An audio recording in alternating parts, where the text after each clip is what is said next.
Lord have mercy. George Man. was on a work call for this entire time, guys. We're 15 minutes late. Welcome to GBR Live. It is September 26, 2023. I'm Casey. He's George, of I'm course. George. Just so Yeah. you know which way to point the blame to, point You it can- towards that guy. That's fine. That's fine. So, man, we got to thank TSR Racing Products, who we might do a little bit of extra for some people who want to stick around for this conversation today, but give them a call for your Power Glides, Turbo 350s, Turbo 400s, 727 transmission parts, accessories, full transmissions, and how-to manuals. If you don't have the money to pay for it, you can buy the parts from them and do it yourself. So old Craig Monroe wrote that out real nicely for you. It's real easy to learn. That's how I learned, man. I've rebuilt my transmission a zillion times now, it seems like. In fact, last time I did it, heard a big boom outside thinking my neighbors were shooting guns again, which they were doing on Christmas Eve night at like 1 a.m, shooting like a Barrett or something ridiculous. Huh. And I thought they were just up to it again, and there was a tree falling down my front yard. I'll never forget it, man. So BRG 3D printed parts, man. Anything that you need that you can't get somewhere else, call Brian Garrett, and he can print up a custom part for you as long as you give him the dimensions with the custom CAD software he has. 3D printers, high polymers, high density plastics and polymers is what I meant to say there. Syntex Printing out there in Temple, Texas, for your shirts, apparel, stickers, brochures, etc. Call Syntex Printing out there in Temple, Texas. Stickers for sure, GBR stickers in particular. Driven Racing Oil. Call them and get your best, hands down, methanol oil, something that isn't going to sit there and milk up, especially now that the weather's turning the other way. We're finally not hot anymore. And use code GBR10, get yourself 10% off. Proformparts.com for your carburetors, alternators, starters, radiators, distributors. They got tons and tons of tools, man. I was just looking through their site today, and they got much, much more than what I've already mentioned. Proformparts.com. And, of course, Crew Chief Pro software. If you're out there in Bristol right now, you better hope you have Crew Chief Pro software, because we know how they like to send you a curveball out there on the mountain. You know, wind might be blowing this time, and next time all of a sudden humidity might creep up. You might have a hailstorm out of nowhere, man. So there's always something going on in Bristol where Crew Chief Pro will get you figured out. Visit crewchiefpro.com and get it figured out for you. So, George, Yeah. let me tell you something, man.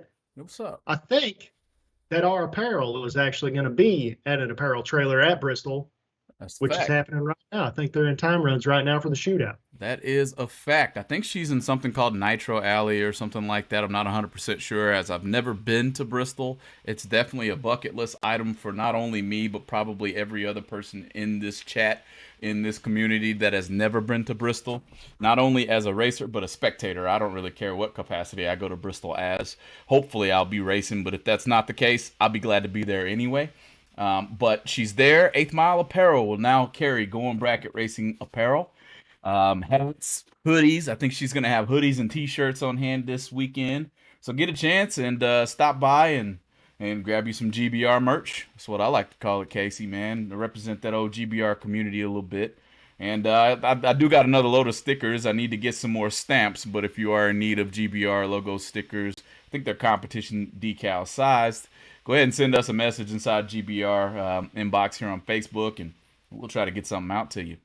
Yeah, Casey, you're right, man. I need to make my order because I need to re-up my shirts as well. So do I, man. And I saw they got hats, they got shoot tags, they got everything, man. So 8th Mile Apparel is going to be the place to be. We know you guys have been asking forever, where can I get this GBR stuff, man? And we've been trying to figure out where we're doing this, where we're doing that, and we finally found a place. So George actually is the one that ran into everybody out there and got that all figured out. So if you're in Bristol right now, just go visit the 8th Mile Apparel trailer. Tell them you want something. Our online store should be up hopefully by the end of the week, something like that. I know obviously the trailer's out there, so maybe it'll be the week after, but then y'all can go on there and get you some GBR merch, support the channel, just support bracket racing in general, man. That's what this entire channel is about. It's about the sport. It's not really about Casey and George. It's about the sport that we all love, which is bracket racing, man. And speaking of that, the Spring Fling is going on at Bristol right now. Last I saw, they are doing the time runs for the dragster shootout, and Actually, second round, according to Gleghorn. I see Is it second round? Yep. Okay, cool. So they're a little bit further ahead. See, I'm over here waiting on George, man. I can't pay attention. I can't pay attention. It's racing going on, so I got to get updated by the GBR chat. But let me tell you something, George. This is a race that I think this is everybody that participates in the Flings. This is their favorite race. You know, I don't think it's coincidental at all that it's at Bristol. I don't think it's coincidental that the WFC had so many people at Bristol. There are tons of people. I mean, Troy Abercrombie, one of the longtime channel supporters, man, he's all the way from Oregon, and he's talking about coming to Bristol just to go to Bristol. This is by far, I think, everybody's favorite Fling, and it's so much everybody's favorite Fling that last year they had over 600 entries. I think it was north almost to 700 entries. Considering they had doubles, they had to cancel buybacks, things like that. So what Peter Biondo said was this year what we're going to do for the Fling is not only are we going to cap it at 425 entries, but we are going to also say single entries only. Now, everybody was kind of wondering what was going to go on with that. Like how was this going to affect the car count? Because this isn't a cheap race to go to by any means. Sure. Were there going to be 425 drivers that were going to be able to participate in this race, pay the entry fee, especially towards the end of the year? Because we're in this big swing of racing, man. We just had, obviously, we had the OG Million. We just had SFG at Rockingham. Now we got the Bristol Fling. Great American's going to have that 500K here in a couple weeks. You know, there's a lot of big money racing going on.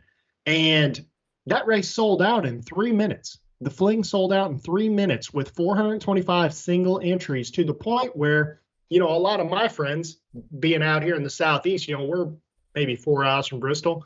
I was just talking to our buddy Quez over here. He's actually in the staging lanes for a time run right now. Right. So, or was a little bit earlier whenever he was texting me. So a lot of my buddies are out there. There's a lot of my buddies also that were searching and scheming and trying to get entries, just like Eric Sandlin was saying over here in the chat. If anybody had an entry, hit up Eric Sandlin because he was looking for one. There were a lot of them doing that, man, because it sold out in 3 minutes. So what are your thoughts, I guess, first of all, at capping the race at 425?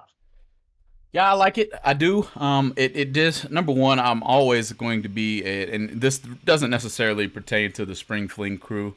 The bracket races, those guys put on heck of a race, so they're always going to be sold out, in my opinion.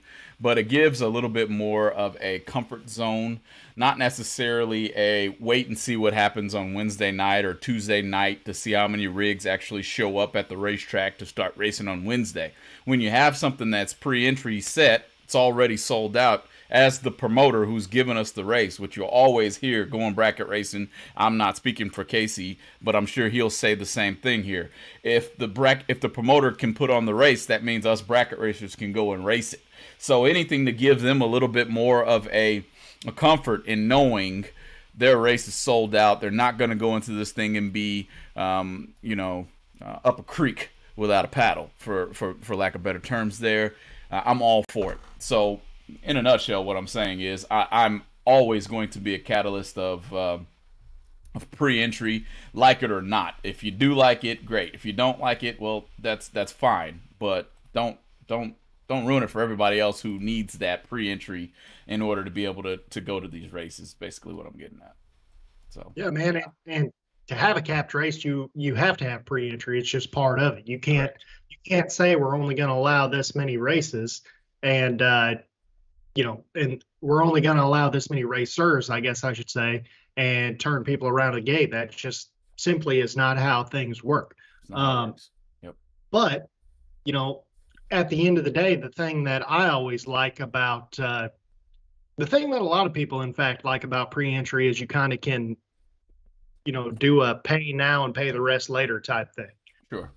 So as long as that's a reputable person who's going to be able to back it, no big deal.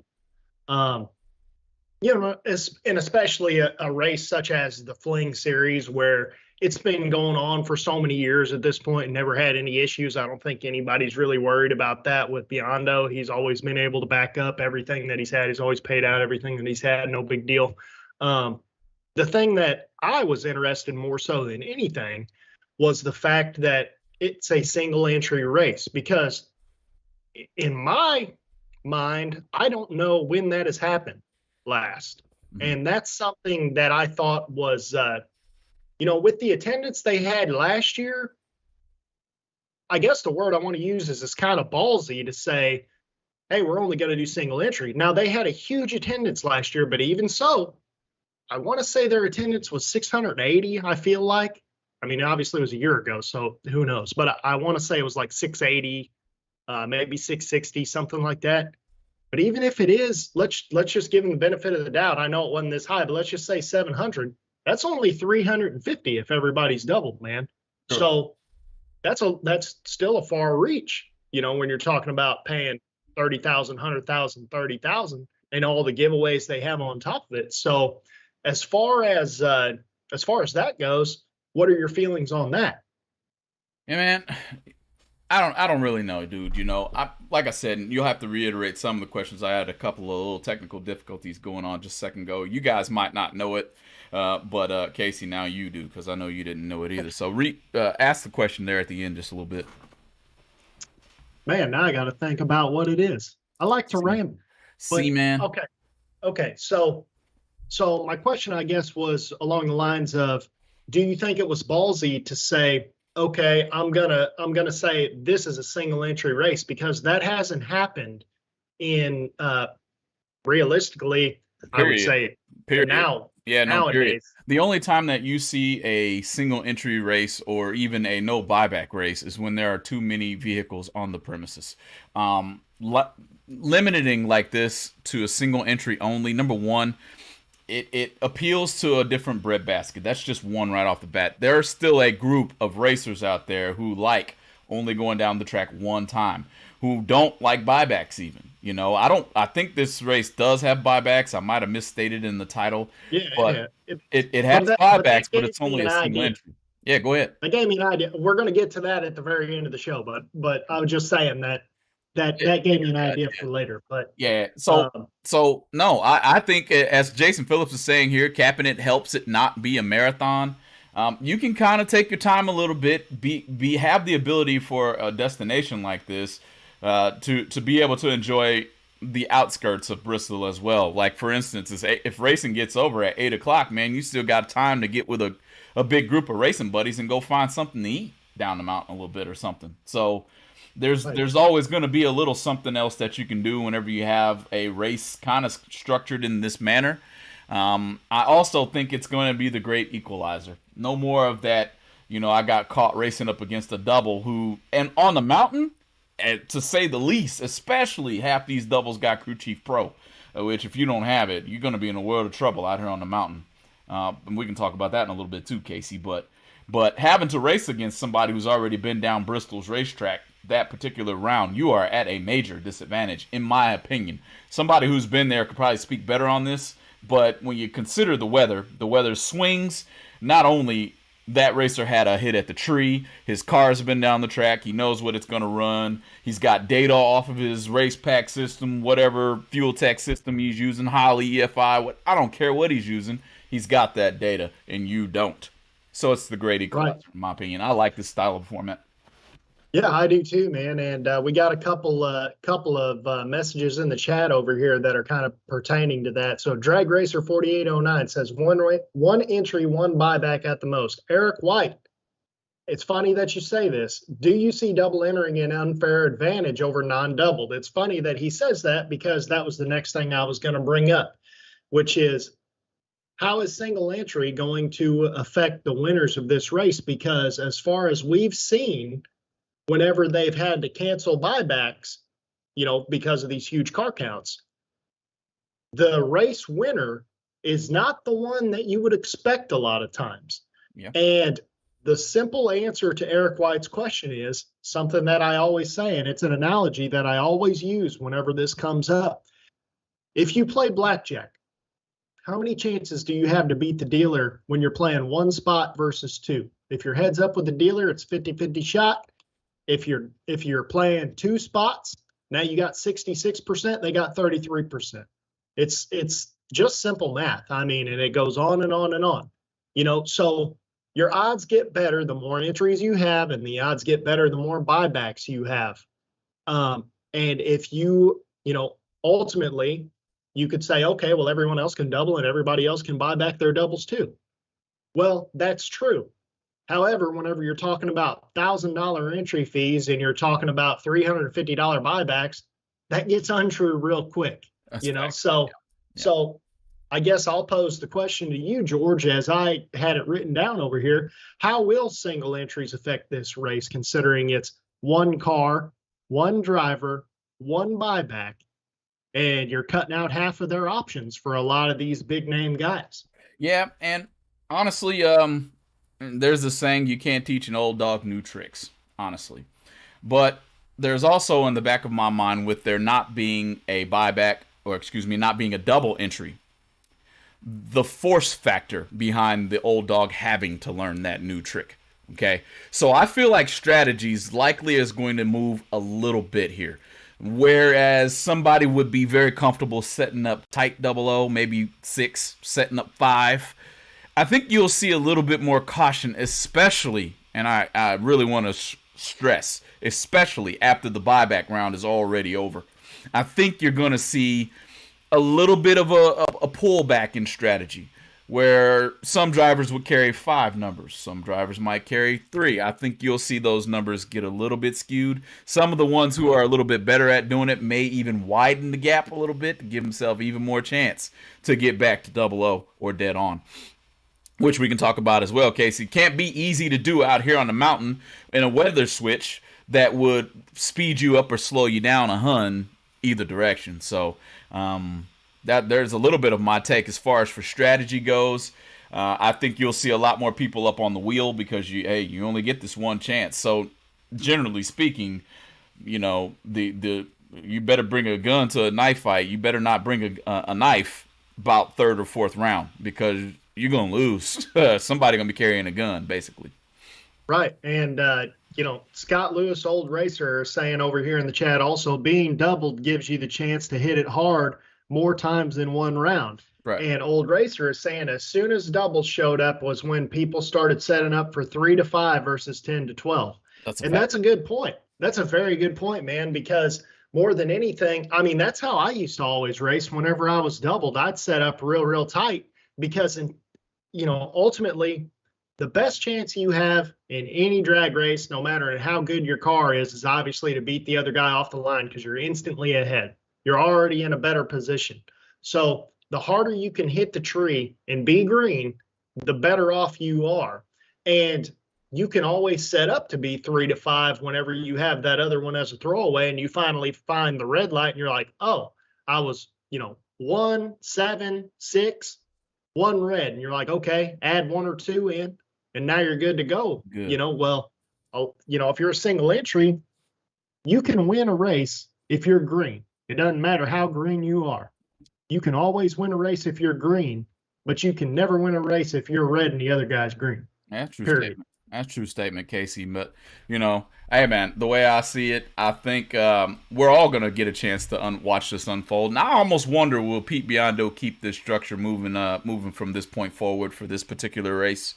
It's just this time of the year where there's a lot of people who've been on the road since the OG Million, maybe took a stop off at Rockingham or Carolina for NHRA event or SFG's race that got kind of washed out there, even though I watched Corey Gallitti kind of take care of business out there. One of the greatest to do it at this point right now. So a lot of people been on the road for a little while, and I think that's going to play a factor as well.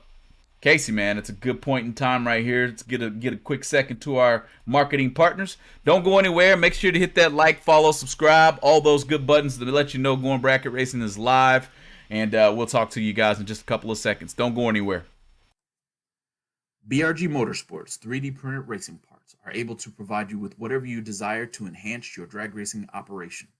Items like safety belt magnets, nitrous bottle holders, and even quick-release delay box mounts are able to be obtained from BRG Motorsports 3D printer racing parts. Have a look at top-selling items such as helmet hooks and steering wheel hooks, which are proven to make it easier to maneuver throughout your race car. You can contact BRG Motorsports 3D printer racing parts at telephone number 729 1177. TSR Racing Products has everything you need to make your Power Glide, Turbo 350, Turbo 400, and 727 transmissions the best they can be on the street or at the track. With exceptional products, customer service, and over 30 years of experience, TSR Racing Products is always available to help their customers with any of their transmission needs. In-house machining ensures you only receive the best products from TSR Racing. Visit TSR Racing Products at tsr-racing.com or give them a call at 800-394-5889.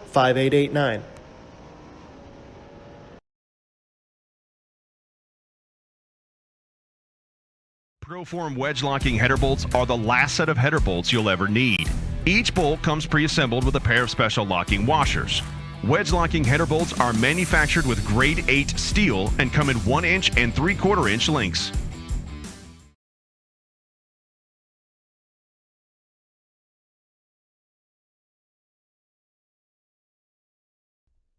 All right. Welcome back. Going Bracket Racing community. Thanks for joining us here live on another episode of Going Bracket Racing, wherever you watch it, Facebook, wherever you listen to it, podcast, YouTube, whatever the case may be. If you're driving home, make sure you don't got no nabos out there on the interstate and don't get a speeding ticket trying to listen in on what's going on with Going Bracket Racing. So be safe out there either way. Put it on your speakers via Bluetooth. Set that phone down and join in. Let's talk some good old drag racing here. Bracket racing to the front. Can't do it here Going Bracket Racing community without BRG, TSR, Ken Jones Performance, Team 14, Motorsports, Syntex Printing, Proform, Parts, Crew Chief Pro, Driven Racing Oil Products. 8th Mile Apparel will be announced here pretty soon. We'll get that link out to everybody and get it attached everywhere that you can catch us here, even on podcast form. And that way you can get you some GBR merch if you'd like to have some. So thanks for everybody joining in with us. Casey, man, what a good day we're having so far. I got this fling, the Fall Fling up here. They're in what looks to be test and tune, and so I won't bring that on the screen unless you guys want to watch time runs at this point, but I do have it ready and queued if the shootout round number 3, I presume, comes back around. Casey, what you got? Man, I just wanted to kind of finish up on this whole single entry deal here, which is, kind of a thought that I had earlier in the day while I was kind of just thinking to myself while I was working, just not really wanting to think about it. Some people won't go race where doubles are allowed, where they can't double, and that's major races like this is what I'm talking about, and that's the same way I am. Because I'm not going to go somewhere where I'm considered where I consider myself at a disadvantage. And the long story short is you are at a disadvantage if everybody's doubled but you. I mean, it just is what it is. I've been doubled and I've been singled, and I always do better when I double, just like everyone else does. Why? Because you have extra shots. You need a second chance a lot of times, because there's a lot of times you will throw down a run that will beat anyone else, but it didn't beat the guy next to you. And that's just how it is. That's just, again, it goes back to simple math. Do you think that's another reason why this race sold out so quickly? And also, do you think that there may be a lot of people that are racing their very first Spring Fling series right now? That's possible. That is possible. And do I think that's why this race sold out so quickly? Nah, I don't. I think this race sold out quickly for all the tangibles that we've mentioned about Bristol all year and probably all last year, maybe even since the inception of Going Bracket Racing as a whole. Bristol is just that nice of a place. If you say you're having a race at Bristol, 1, then you say it's going to be put on by the Spring Fling crew, 2, then you say there's only 1 entry, 3, that's going to equal sold out when you put a cap of 425 racers on top. So it's kind of the recipe for a sold out event, and it sold out in like 3 minutes. Not shocked at all. I'm surprised that the internet didn't break that day, and if it did, I just didn't catch the news. You know what I mean? Right, man. Eric Sandlin, I agree with this statement 100%. Double entries to me gives me the vibe that the person with the most money has a better chance to win, and that isn't what bracket racing was built on. That's 100% true. 100% true. Yeah. But another thing on top of it, we're kind of going down the list of everything I like about the Bristol Fling. Right. It's kind of making me be like, man, why am I not there right now? Yeah, Well, it's because I decided to build a new car. Now I don't have any money, as usual, which is pretty much the story of my life, it seems like. But points program, man. Points program at the Fling. Something that we were talking about ever since VMP last year, which about this time last year, Stevie Dustin was coming from 27th to go back to number 1. Points program is going to be added to this Fling. And that's something that I think whenever Peter Biondo was on this show, we asked him about that. And we've asked a lot of promoters about this, and we've always wondered, with these multi-day races, why don't they have a points program? And pretty much the response has always been, man, with double entries, it makes it hard. And what if someone doesn't change their number and blah, blah, blah? Well, when there's a single entry, that's absolutely not a problem. There's one number, that is what it is. So points are going to be earned during the main event of eliminations, the 30, the 100, and the 30. And what's cool about it is it's not quite towards the way that I would like to see it, but of course it's not my race. The thing I really think VMP is the one, the Triple Threat Series in particular, what I was talking about earlier. I guess I should give a little backstory on that. At VMP, if you have to buy back, you only earn 5 points a round afterwards, or, half points, whatever the points number is. I don't know that it's exactly 5, but it is what it is. This race, every round you win is 10 points. If you have to go through the buyback round, you only get 5 points. And then I assume the way that it reads to me is you're back to 10 after that. I wish that if you had to participate in the buyback round, that it was always half points from there on. Cut it in half. And because you should be penalized, because the only reason you're in the race is because you had the opportunity to buy back. And in my opinion, a real race is, the typical, here's a ladder. There's 16, there's 8, there's 4, there's 2, there's 1, So check this out, Casey, real quick, because I got an idea kind of leading off of that. But I want to pay a little tribute to the old Fling guys. You know how they always do the phrase that pays? Yeah. Why don't we do a little phrase that pays here? We can do it, man. You want to do it? All right. So the phrase that pays. Got to type it in the chat. Casey's got some good old envelopes back there behind him from our good boys at TSR Racing Products. At this time, share the video, type the phrase TSR Racing Products to the front.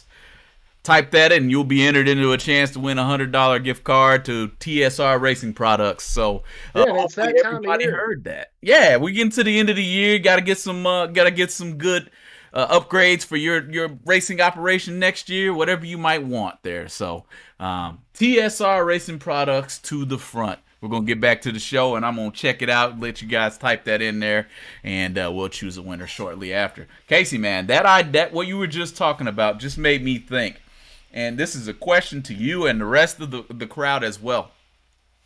How many racers, knowing that they have one buyback opportunity, I know there's a points program going on, but how many racers do you think take round number 1 as a time run? Oh, dude, a ton, especially when it's a double entry scenario, because I can tell you right now that me and Dad, for example, perfect example, even though we raced at Gateway every single weekend during Megabucks, which I totally forgot about this. Side note, whenever me and my dad were talking the other day, Megabucks didn't have, I don't think it had buybacks. I think it was you could buy 4 colors, but that was it. Like, that's all you had. And I can't even remember. You'd think I'd know that, but I don't. But anyway, one of us, whoever went first, would always take the L, hoping that the team car could utilize that information and go through. Because at the end of the day, still, say me and you are at the track, right? And let's say our cars follow each other because, say we tune them both to do that. So what we can do is say, hey, man, you just leg it out no matter what happens. Maybe you win, maybe you lose. Just dial to go dead on, because a lot of times, best package ultimately wins, so you might win anyway. So we can just say, okay, you go do this. We'll hope you win, but if you don't, me and you will just split the buyback, and then I'll use that information to win my round, and now we're only in halfway. At the most, we might not have to be in at all. Right. Right. Right, and that's my thought process too, especially out here on the mountain. It makes things a little bit different. As they go through round one, how many people, even if you get paired up against your teammate, are you really that upset about it, except for the fact that it's a points program? That's kind of the only caveat to the whole thought process of using the first round as a time run for this particular race. So that's what I mean by strategy, guys. What type of strategy is going to be employed out here and things of that nature, if you know what I mean. Keep those comments coming. We got a little bit more time. TSR Racing Products to the front, and we'll get a drawing going out here in just a little bit. Casey, what else you got going, man? Well, dude, back to the whole points program, man. The payout, it pays $5,000 to win the points championship. So, I mean, this isn't chump change or anything. It pays $5,000 to win. It pays 5 places. $5,000 to win, 1,000 to runner up the points series, 600, 500, 400. So this is something that I assume is going to probably grow. I know Peter Biondo also put a bounty on whoever's going to be, I want to say, first to 5 flings to win 5 flings. I think Johnny LeBouse has 4 of them. I'm sure he's there right now. And if there's somebody who'd be first to 5, he would be probably the first on my list, regardless if he had 3, because I could see Johnny winning 2 of them, period, in the same weekend. But anyway, points programs by far, in my opinion, absolutely need to be involved in the 2024 Big Money Bracket Racing Series, especially these ones that have multiple. I know SFG's doing it now. Triple Threat obviously started everything as far as I know. Oh, well, actually, I guess the Moroso 5 days really is what really did everything. Speaking of a real race, that's a race that didn't have any buybacks and was very successful. Right. I just wonder, is this a route? I mean, is the next step to have a race that doesn't have any buybacks, period? The next step is that. And I think, again, dude, we can go back to last week when we spoke about the race in St. Louis. The race is so large you can't have buybacks. There needs to be a number. And I think it's probably going to be consistent through Winter Series, Casey, where we're going to get questions about this at least once or twice throughout a show. What number should be the cutoff to say no buybacks? Or even your idea, if you have double entered, you don't get a buyback anymore. And understandably, guys, it could sound like a dead horse to you, but it's the nature of bracket racing right now, something I'm actually very proud of. That many entries are entering into these races as we get into shootout quarters. I'm going to bring that up too, by the way, but that many racers are entering that we have to worry about the amount of time that we have left in order to get the race done. Get a listen at this one, guys. Don't forget that phrase. I'll try to bring up some sound here. I don't know what's going on, but looks like, who is that? It's got to either be Gary or Troy Williams. Is it the red car? It's the red overkill door trucks to the front, as always. Oh, okay. That's probably Troy was running. Racing Jay Corbin. I was going to say, see that Firebird? That's guy who won the 15K at Rockingham the other day. It was kind of funny as soon as I turned it on, Corey Galletti was in his dragster and Corbin was in obviously his Firebird in a time run, 2 winners from Rockingham. And this is the car that I posted up where I said, we need more first-gen Firebirds. There's a ton of first-gen Camaros. There needs to be more first-gen Firebirds. I'm starting to like those even more than the Camaros. Right. No question about it. John Corbin on the left side. No, you named this episode to go down and one comes back. And like I said earlier in the episode of this show today, T-Rock at it got me thinking. And like I said, Troy Williams, is this going to be the future? Because they're paying so much money with big money bracket racing anymore. We're getting so much attendance. You're seeing so many people, like, for example, Spencer Messi, Sean Langdon, like literally guys who have raced for a living for a lot of years. Top Fuel, the highest level of the sport, some consider. They're still coming back to win these races. There is so much money to be won in big money bracket racing. I think you're seeing so much more participation because you are seeing those people that have those $1 million race teams, like people like Overkill, people like the Galettis, people like what's his name that Jeff and Sean Sarah always drove for. You know, you can go on and on. We know a lot of these teams, Bear Motorsports, but you're seeing people who are like, man, it's worth having an entire team out there to win this. Hold that thought, man. Is this Gary Williams in a new overkill car? This is a blower car. At least it's got zoomies on it. That's a blower car, bro. That car's been around forever. You're missing out. That's been out all year. I ain't never seen it up close and personal like that, I guess. It's a good looking car. But Greg's asking, GBR swag dropping. It's available at Bristol right now. We'll have our website here in the next couple of days, man. So, back to what I was saying. Do you think, obviously there's a resurgence of bracket racing in general. This big money stuff is blowing everything up like crazy. The attendance has gone higher and higher and higher. Is it going back to what it originally was, where there are no buybacks again because there's so much participation? Doesn't have a choice, Casey. We don't have a choice here. And it's going to happen it's just going to be by default. It's not going to be by choice. It's going to be by default. And I feel like it's not just going to be the Fling Boys or the OGs. Eventually, we're going to see every promoter, the TB Promotions race. I know his race is capped. So with that being said, let me change a little bit. Any uncapped race will eventually go to no buyback format. You don't have a choice. There's that many bracket racers out here. There's that much participation going on. I just don't see it happening any other way, Casey. Well, and the thing is, too, is it kind of brings me back to, the comments that we had on the Facebook page. We have all kinds of questions up there all the time. So if you're ever bored one day, just visit GBR and you can have a conversation about bracket racing pretty much anytime you want on Facebook. Right. But, I understand the concept of, hey, man, I traveled all the way out here. I'd love to have a buyback.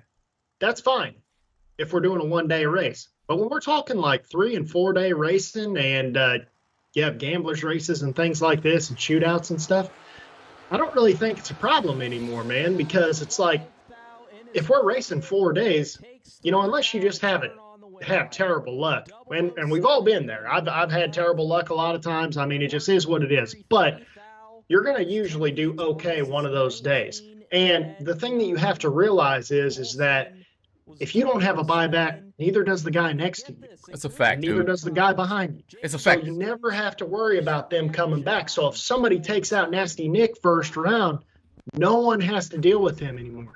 It's a fact. And at the same time, and on top of that, fine, like you just said, if the buyback is not there or you happen to lose first round, chances are you're going to be able to jump into something else.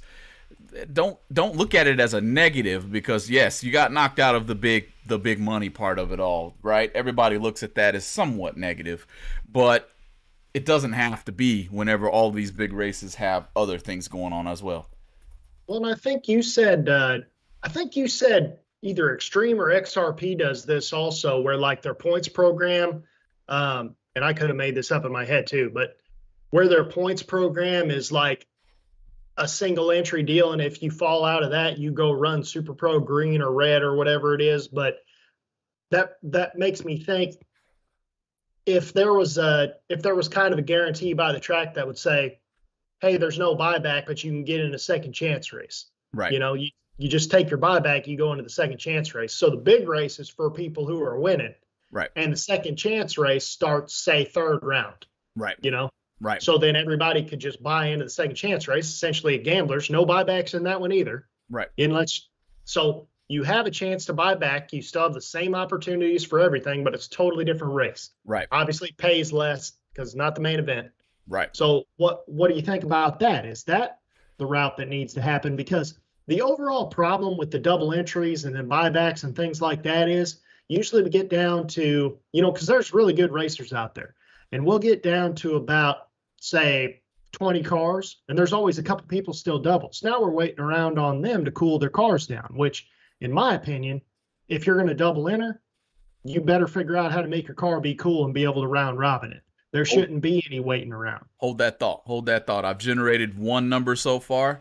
I've generated 2 numbers so far. I've generated the third is going to be the winner. Number 6 goes to David Ferguson. You are the winner of a $100 TSR Racing Products gift certificate. Be sure and send us a message on the Facebook page if you can. And that way your address can be included. We can get that sent out to you in the mail. Thank you very much to everybody who participated, and be on the lookout for the future. I think we got 2 more of those, Casey. We might as well give out as many up. Well, we're going to give out all of them, number 1. But we might as well give them out as quickly as possible here with the end of the year coming up the way it is. Yeah, man. I got his name right there on the envelope even, so it's ready to go. I just need his address. It's ready to go out to him.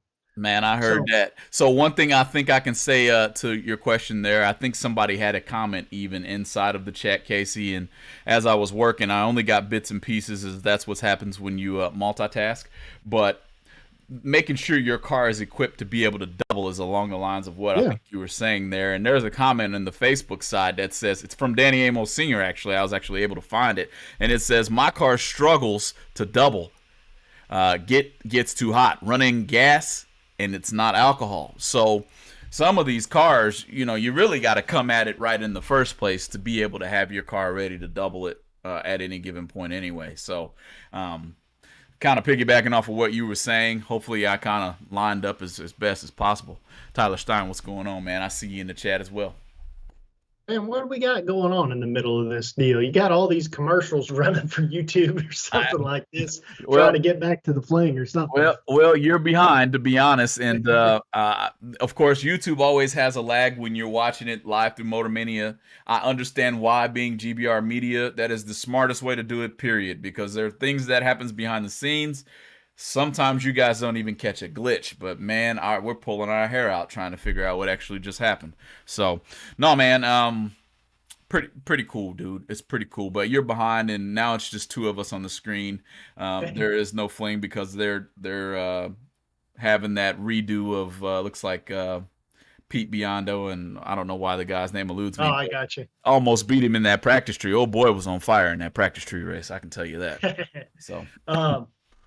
No, man. So back to what I was saying, the whole problem with the double entries and buybacks and things like that, it's not really a problem with the buybacks, because whenever the car count's this big, obviously cooling is non-issue.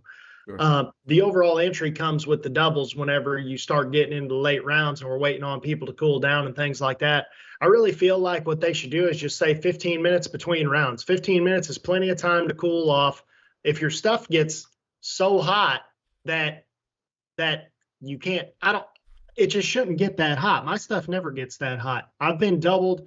I think at Megabucks one time I was doubled at like 6 cars. I had to run myself in my undercover car, and I was still in Dad's dragster. Actually that might have been at 12 cars, and then I was doubled at 6. But either way, yeah, it was hot, but this was 20 years ago, man. We didn't even have the stuff that we have now. That's what alcohol is for. Run your car on alcohol and it doesn't get that hot. The transmission's what gets hot, but now they have those deals where they pump the fluid around and can cool the fluid, or you can always throw ice on it, on the transmission. You know, I mean, it is what it is. But the moral of the story is that if you wanted to double, then it helps you early in the rounds. And later in the rounds, it kind of becomes more of a burden. Yeah. And you reap the bed you sow, man. It's it just is what it is. But and we have good products here that are good companies that represent and help us here at the Going Bracket Racing community. And I'm pretty sure Proform Parts has a real nice big huge radiator that you can put on to keep that bad boy clean, good and cool.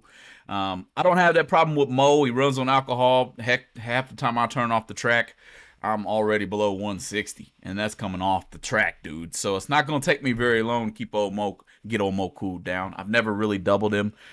Dude, I doubled Dad's top sportsman car at Galat, and it didn't get hot. And that thing has an itty bitty radiator in it. Right. And it's like a Pro Charge Pro Charge big block deal, and that front end's all one piece. Like there's no air getting in there. That car's made to go 250 mile an hour. Nope. So if you can't do it, then don't do it. While I'm at it, man, and bringing up that blower car that the OFTI boys overkill car that's being run out there, was that strategy in itself? As we know, a blower car creates its own atmosphere. Why would you bring a blower car to Bristol? I mean, there's a pretty easy answer to that question, don't you think? Well, I mean, you're not going to slow down at Bristol with a blower car because you can just turn the blower faster. Also, weather shouldn't affect that blower car. Am I wrong? I mean, I wouldn't say that it shouldn't affect it. A nitrous car would be better off because nitrous legitimately creates its own atmosphere. It is whatever you want it to be. Essentially, you can spray more nitrous and it'll cool the charge down and all that stuff. There's a lot that goes into that. But a blower car is affected by weather changes, but you can do things to compensate for it if you're worried about going fast. As far as bracket racing goes, I don't have a whole lot of experience with it. Yeah, but I mean, there's got to be a reason why there's so many of those baby blowers showing up on cars. Dylan Champion says, "Wait, you're not supposed to run Alki at 180?" LOL, LOL, buddy. We're going to find out this weekend. Me and old Dylan are headed to Coastal Plains this weekend. They announced earlier this week that, I mean, the weather's going to be great. It's going to be like 75, 80 degrees at the most. So we're going to head out to Coastal. I don't think I went there last year because we just had Will and I didn't get to race much last year. I've only actually been there one time. So I'm excited to go back there. We're going to do some vlogging and whatnot out there.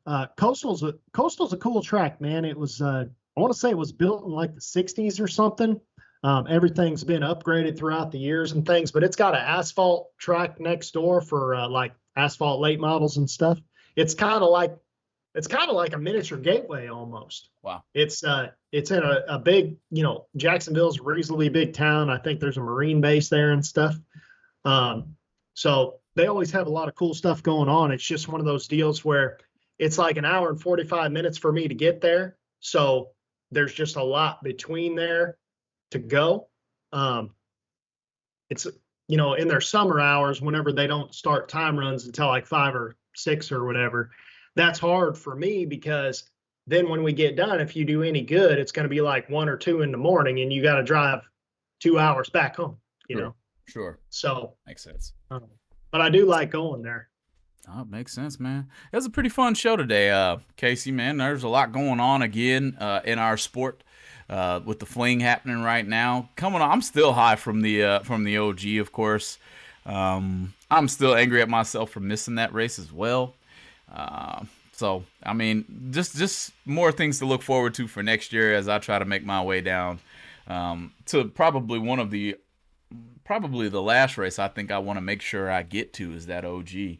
I can't leave out a fling and I can't leave out Bristol, but maybe I'll capture the fling in Bristol all at one swoop and try to get to the fall fling as well. So we'll see what happens here in the next couple of years. I think I better start hustling now and pinching my pennies in order to make that happen. However, yeah, definitely. Yeah. So the final shout out that I had to give, which is somebody who I don't even know if he would watch Going Bracket Racing or not. Maybe he will after this weekend, but Doug Winters, the Pro Mod guy, right?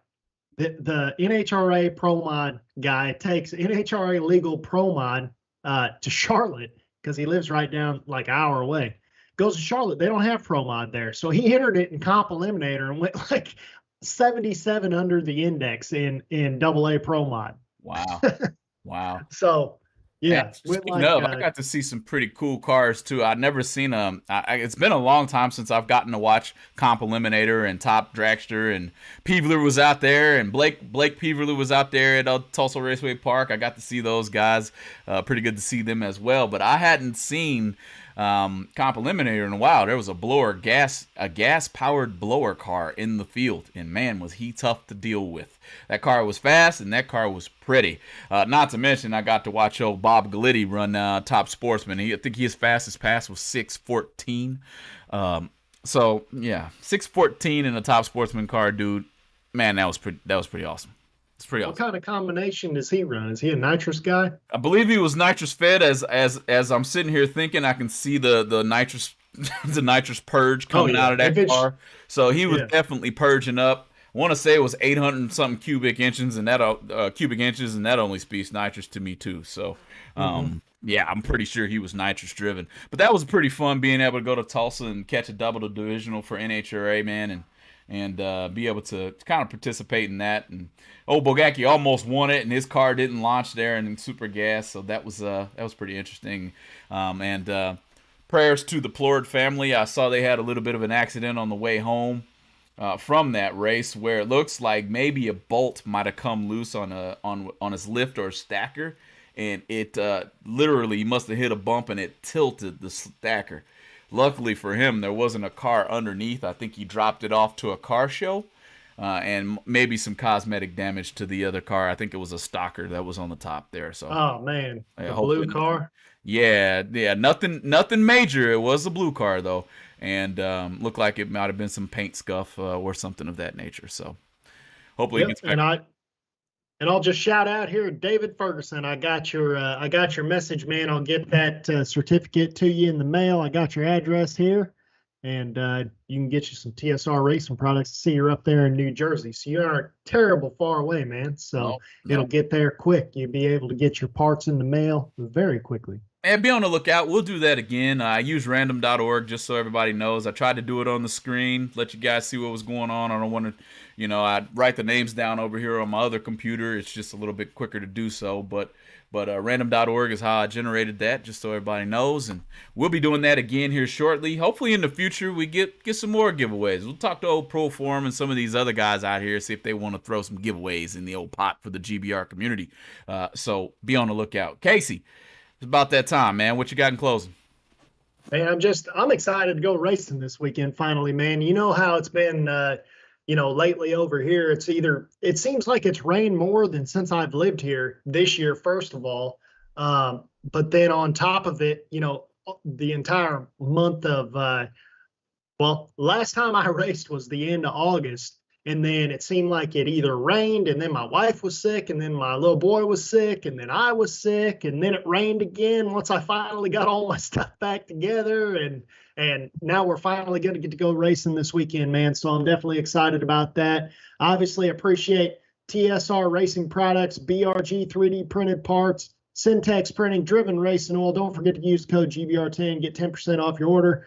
Proform Parts and Crew Chief Pro software for keeping the Going Bracket Racing team going bracket racing. And obviously, you need to join us every single Tuesday. You never know when we're going to do giveaways. You always want to be in the chat. For those of you out there on the podcast, visit us on Tuesdays at 5 Eastern Time, 4 Central Time, if you can, so you can type in the phrase that pays, man. Other than that, I'm excited to see what happens at the Spring Fling. And hopefully we got some good vlogs and good stories to tell you on next week's show. Yeah, man. Hey, I'll tell you what, too, man. That 2024 schedule is going to be making its way into our viewership.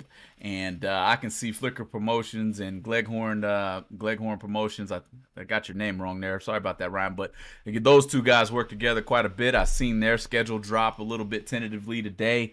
Expect to see a lot more. And let's get ready to get our schedules ready for 24, man. Even that rhymed. Expect a lot more in 24. I'm good, Casey, man. I was I could be a rapper. Yeah, we'll see about that. Keep my day job. Just keep it. Hey, guys. Not anymore. Yeah, man. No. We'll see you guys next Tuesday. Thanks for joining us at the GBR community. Have a good one.